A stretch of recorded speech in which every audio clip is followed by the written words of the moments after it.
Alright.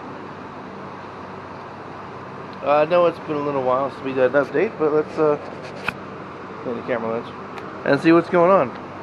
Oh look, my truck's being fixed by the Euro Aerospace Corporation. They've doomed us all.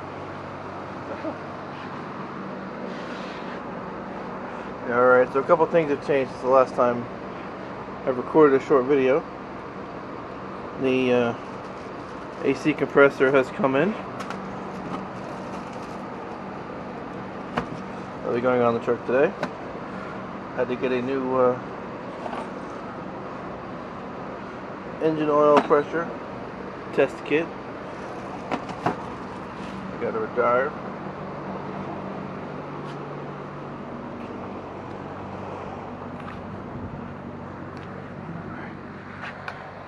Alright. Let's see.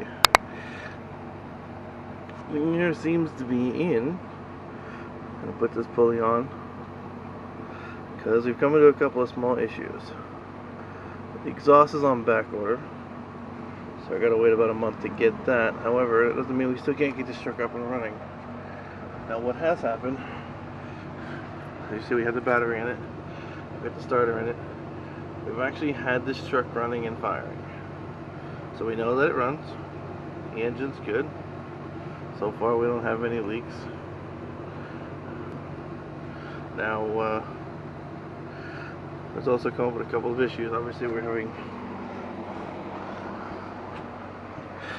got some loose connections, we've got some vacuum lines that need to be sealed, we've got some vacuum pieces that need to be replaced.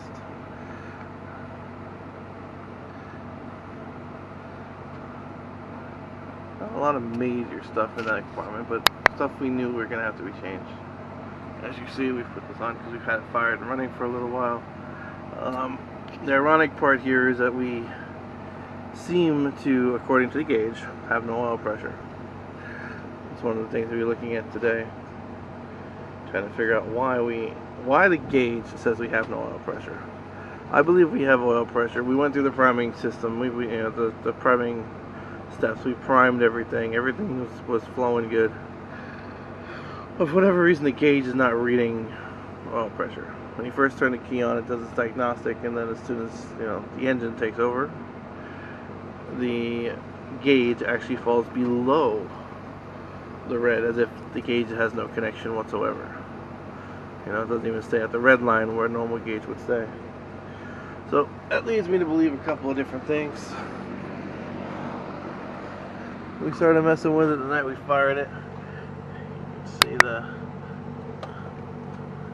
right there, it's the sensor, or the switch that sends the signal. So either that wire somewhere in the harness got messed up, or a couple other things. It could just be a bad switch by default. That's possible. It could be it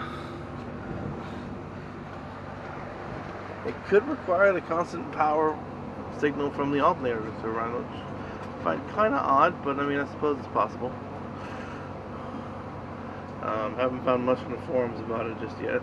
I've been looking. So we're going to try a few things, and we're going to see if we can figure out exactly what's going on and get it fixed. But like I said, we've had it running. It's been running for probably a total of about 15-20 minutes. Not a knock, not a bad noise, nothing. It practically fired right up. A couple minor adjustments to timing, and she's running. So like I said, we're just clearing up some odds and ends. Got some, like I said, rubber hoses to replace, and a couple vacuum lines, either to plug, replace, repipe. Nothing major. And then of course, down there we have the steering linkage still to put back on the truck. And then of course underneath we still have the transmission to bolt in and the drive shaft splitter. So that's not too bad. So we are making progress, we're moving right along.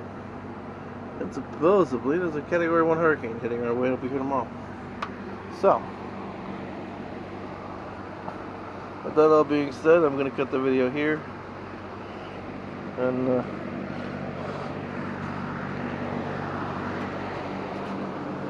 come on in, get back to work, and